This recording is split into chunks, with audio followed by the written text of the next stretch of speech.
All right, as I look across churches in my role with the Credo House, I have the opportunity to speak with a lot of pastors and basically spend a lot of time thinking about the church, reading about the church, studying the Bible, things like that, and kind of have a way to observe what's happening. But then also, I mean, I'm living it myself. I'm in a small group. I'm seeking to have an awesome marriage, to live out what God has called me to. But I see a danger that is happening in 2012, 2013, I see a danger that is happening of us focusing on morality instead of the person of Jesus.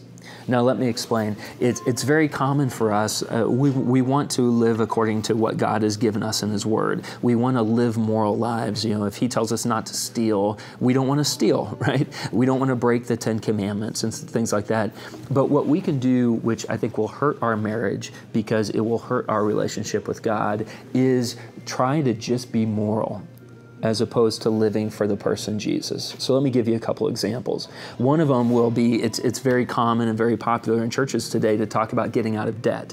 In America, we have a huge problem with debt. So many people, I heard recently that people who are 28 years old, on average, have over $70,000 of financial debt. So that's a problem. And Jesus talks about debt a lot. And so it would make sense to communicate in church and to communicate to our spouses that we don't want to be controlled by debt, right? Well, so what we can do then is we can say, baby, we need to get out of debt. How do we get out of debt? Let's just try and get out of debt. Let's listen to a preacher telling us how to get out of debt. Let's get Dave Ramsey books about getting out of debt. And the focus becomes the moral aspect of us getting out of debt. Here's an alternative. An alternative is to say, maybe the reason we're in debt is because Jesus hasn't been the center of our lives. Because Jesus hasn't been the center of my universe, things have started to become the center of my universe. I find I'm on Amazon.com more than I'm in the Bible. I find that I'm talking to Amazon more than I'm talking to Jesus. That I'm attracted to these things. I'm looking at Pinterest, looking at all these things that I want. I'm with neighbors, and slowly but surely, things are becoming the center of my universe. And I don't have the money to get those things, but I'm passionate about them, so I'm going to find a way to get them. And all of us guys and gals, we can be very creative of how to fill our house with stuff. So, but here's the alternative with Jesus at the center, is Jesus is now becoming the center of my universe. Things are no longer the center of my universe. Because Jesus is the center of my life and the center of my reality, I have no room for things to be the center of my life. My passion is for Jesus. My passion is not for things anymore.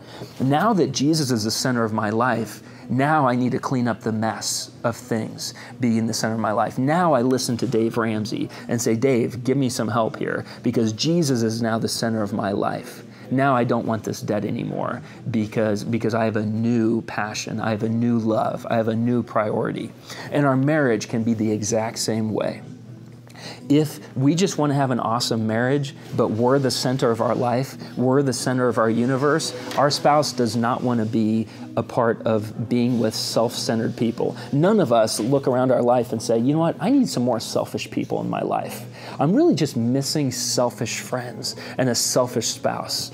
No, none of us. You don't want to be around selfish people. And ultimately, we don't want our kids to be selfish. We get mad when our kids are fighting and they're being selfish and they want the iPad for themselves or whatever it may be. And so with our marriage, if Jesus is the center of our marriage, if Jesus is the center of our universe, guess what? We're no longer there.